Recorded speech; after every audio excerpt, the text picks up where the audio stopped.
Last summer, the long war between Israel and Iran entered a new phase.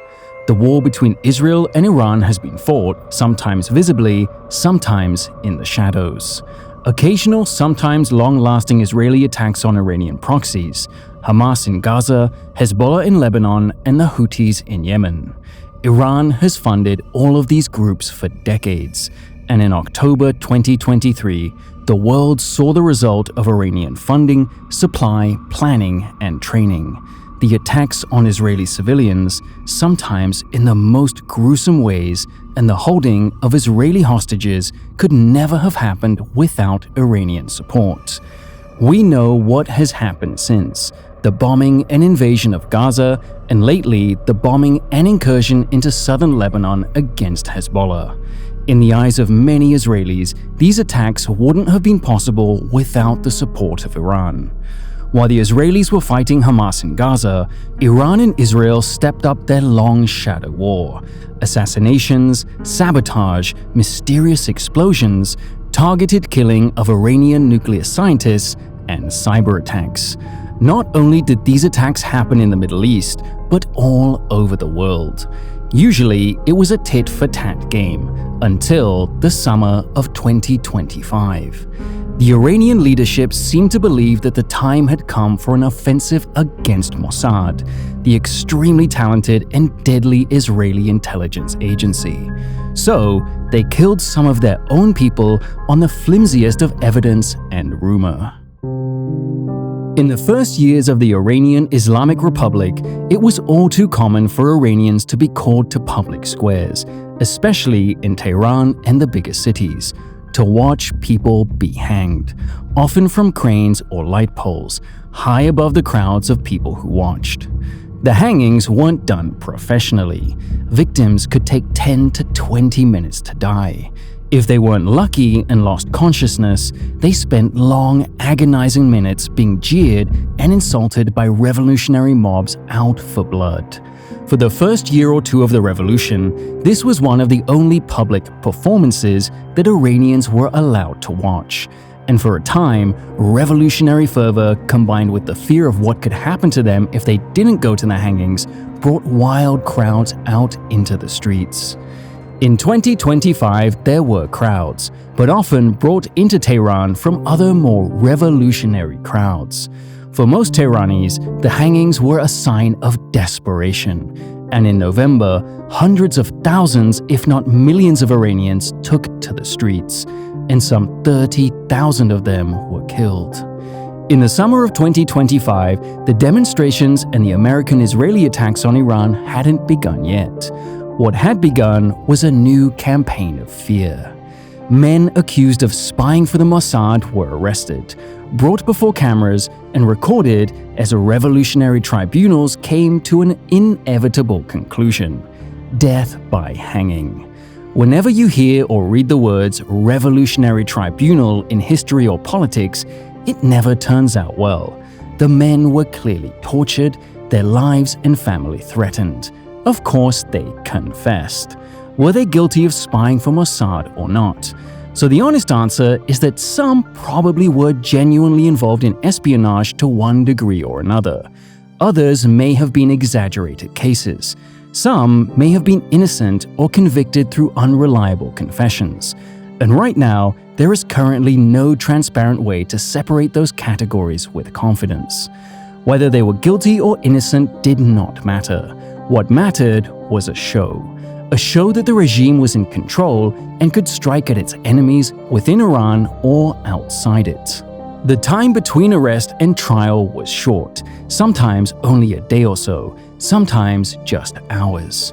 Any real investigative work went on behind the scenes. Most of the time, the investigative work in question wasn't good enough for in-depth investigations, and that wouldn't have mattered anyway. Word had come down that suspects, or likely suspects, were to be brought before a televised tribunal, given the opportunity to confess, and then taken out and hanged. The condemned were accused of various crimes and nefarious activities, like data transfers and intelligence work. Activists, witnesses, and rights groups all reported that at least some of the confessions were coerced. and that some defendants were scapegoats or people who had been in contact with suspected Mossad agents in the most brief and innocent of ways. These stories were also inflated to make it look like minor officials were in contact with some sort of Israeli master spy program, run directly by the head of Mossad or some other super spy. It was clear that not only was the regime sending a message to Israel, but also to its own people. Their final statements, which were actually confessions made after and under threat of torture to them and their families, were often made with open terror on their faces, were played on state TV for days. The Iranian intelligence apparatus is quite good, not on a par with Israel's, but it had infiltrated rights groups and many of the circles of anti-regime intellectuals, and kept a very close eye on its own people. The main point of the trials were to strike fear and intimidate not only people who were against the regime, but to strike fear in the hearts of ordinary Iranians, so they didn't take to the streets yet again. Along with prior protests, like that which occurred when women's rights protester Neda Agha Soltan was shot and killed demonstrating against restrictions on Iranian women and the way they dressed or didn't dress. The focus of the 2025 crackdown were three men: Babak Shabazi, refrigeration and cooling technician; Bahman Chobiasal, who allegedly worked around government and electronic access networks; and Kodosh Kevani.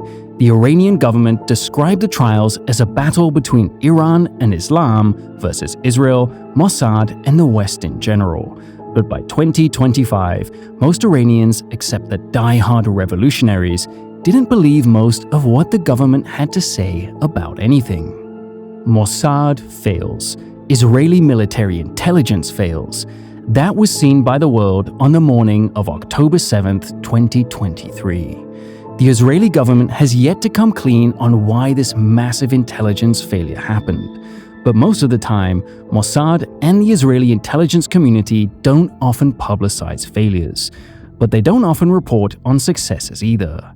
Though intelligence agencies around the world follow this same practice, it's most often when some amazing operation goes right. A lot of the time, you know an intelligence organization isn't that good when they publicize these successes openly and sometimes wildly. That usually means they have a failure or failures to make up for. Mossad almost never makes its successes public, but most of the time, the world, or at least rival services, know exactly who it was. And that's the way Mossad wants it. In recent decades, Israeli and at times US intelligence has been blamed for the following: destroyed secret Iranian research facilities, prominent nuclear scientists were killed in broad daylight, stealing Iranian nuclear documents from secret warehouses deep inside the Iranian capital. Elite Revolutionary Guard Corps commanders have been assassinated for years. In 2020, the US assassinated Revolutionary Guards General Qasem Soleimani, who directed and funded the operations of Hezbollah and Hamas, and gave the go signal to Iranian-backed Shiite militias to attack US Marines during the Iraq War. The Israeli government, mostly through Mossad, has funded anti-regime Iranian guerrillas for years, and leading into summer 2025, attacks by these groups had increased, mostly in the form of bombing police and militia stations. And the leadership of the Iranian government had received reports that Israeli agents were on the ground in Iran, guiding the anti-regime effort. Hardliners in the Iranian government, including the leadership of the IRGC, which is not only an elite military unit, but which operates both the Iranian police and its intelligence agencies, began to see signs of Mossad everywhere, which is often more of the goal than real operations. Soon reports began to filter in of Mossad-backed attacks against infrastructure, communications networks, and even the security establishment. That last part is not so far-fetched. In 1965, the Syrians publicly hanged Eli Cohen, who had gained incredible military secrets from a then powerful Syria while posing as a wealthy Egyptian playboy, and gaining the trust of high-ranking Syrian government and military officials. The Iranians not only suspected Mossad directly, but they began looking everywhere, at everybody, to find Mossad spies. One thing that dictatorships in all countries have in common is paranoia. The regime is paranoid that the people will see them as they truly are, and then redirect them by instigating and even manifesting that enemy when needed, during war or to prop up the regime. Most of the time, both. At the start of summer, security forces began arresting people across the country. The reactions of the regime to the increase in attacks and rumor were less like a precise sniper shot and more like dozens of shotgun blasts all gone off at once. The idea was that if enough lead was sent flying through the air, something would be hit. And for the regime, the prosecution's other purposes. It instilled fear. It showed hardliners in the population that the regime was actively guarding the revolution. And it was supposed to show foreign enemies that the regime still had teeth and were onto them. Except they weren't onto the Mossad. The people they arrested, threatened, tortured, and forced into confessions were innocent, even if they claimed to be Israeli agents and traitors to the regime. One of the three most publicized cases was that of Babak Shabazi, the refrigeration tech. He was accused of gathering important technical information from and about secret government sites while on contract there. The prosecution told the court and the country, because the entire spectacle was televised, that Shabazi sent messages to Mossad and presented the court with two things: the image of Shabazi as the evil Israeli agent and some extremely questionable evidence that was not allowed to be seen by the defense attorney, who was appointed after the family's own attorney was barred from taking part in the trial, and because this had been done before and written into law. A state-appointed attorney was assigned to Shabazi, and even he wasn't allowed to see the evidence against his client. His arrest and the accusations against him were portrayed by activists and insiders as an absurd example of the Iranian regime's desperation and how tightly they would cling to power. To anyone watching Shabazi's behavior, it is that of a scared, tortured man who has no idea what he is caught up in. What family and supporters saw instead was a heavily edited and coerced confession. None of that mattered to the regime. On September 17, 2025, Shabazi was hung in Ketzel Hesar prison. Actually, he was given the chance to speak first. Calmly, almost without fear, he confessed talking and passing messages to his contacts. It was almost as if the regime said that he had come to peace with his treason. Those outside the prison and government who saw it, and there are millions of them, saw a man nearly comatose with fear giving the same essential confession, exhausted and clearly suffering from hunger and lack of sleep. Realism wasn't the prime motivation behind the recorded and broadcast confession. Fear and intimidation was.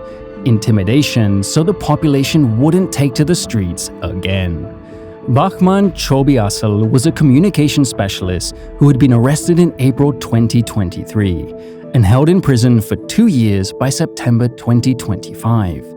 He was accused of sharing official state databases with the Mossad and the nebulous crime of corruption on Earth. Chobiasal was held the entire time without access to his lawyer.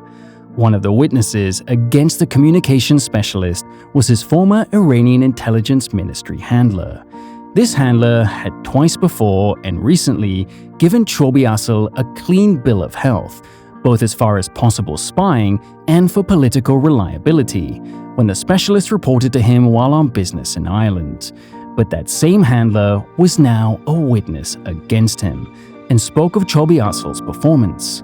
Intelligence officers don't normally report positive things, only to change his opinion a short time later.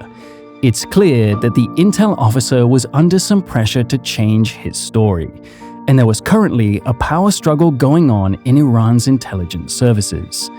In reality, Chobiasal had not passed information, but with his position in a foreign country and with his handler clearly being pressured by someone, it was clear that Chobiasal was a pawn of the cruel games often played in Iranian power politics.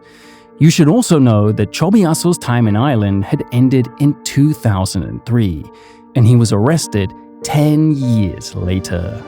Bahman Chobiasal was executed on June 29, 2025, after his appeal was rejected. He too was hanged at Ketzel Hesar prison, and like virtually all Iranian hanging victims, was stood on a chair, then the chair was kicked out, and the victim dangled by his own weight for agonizing minutes. Like other victims in revolutionary Iran since 1980, his trial, confession, and death was shown on Iranian television. Another of the estimated 13 people that were executed for espionage in summer 2025. There are reportedly dozens more awaiting their fate, which may change from day to day or week to week, depending on how much psychological torture the guards want to inflict. One case in particular drew international attention, that of Kodosh Kevani, a dual Swedish-Iranian citizen who was arrested after the Iran-Israel 12-day war in June 2025. Kevani was accused of photos and intelligence about secret, sensitive Iranian locations. Most of the accusations and locations involved the regime's pursuit of a nuclear weapon, which Israel and the United States cannot afford to allow. Even before the current war, and actually for decades, Iran has been developing nuclear weapons, and many of their leaders, both political and religious, have called for nuclear strikes on the Great Satan, the USA, and the Little Satan, Israel. Iran is also one of the only Middle Eastern countries left that does not recognize Israel's right to exist, and has repeatedly vowed to eradicate it. Nothing it has done since its inception in 1980 has given either country a different impression. Back to Kevani. The regime claimed Kevani received training abroad and maintained ties to Israeli intelligence networks. By the time of his execution in March 2026, Kevani's case had drawn international attention. European governments criticized the proceedings, while human rights organizations questioned the transparency of the evidence, his access to legal counsel, interrogation methods, and the legitimacy of the televised confession. Iranian state television, however, presented the case as straightforward. In the official narrative, Kevani was unquestionably guilty, and the execution was framed as both justice and patriotism. Critics argued the confession videos were heavily edited productions, designed to manufacture legitimacy. Family members and activists alleged detainees were threatened, beaten, psychologically pressured, or pushed into scripted statements. Such accusations were not new. Human rights observers have documented Iran's use of televised confessions for decades, with former detainees alleging sleep deprivation, solitary confinement, threats against relatives, and physical abuse during interrogations. Critics argue the purpose extends beyond extracting information. Domestically, the broadcasts spread fear. Internationally and politically, they project defiance and the image of a nation under siege. What can we expect in the near future? If events play out as they have so many times in the past, the regime will crack down again and again, unless the government falls. If it doesn't, or is allowed to continue governing, count on many more hangings, and this time maybe not carried out in prison.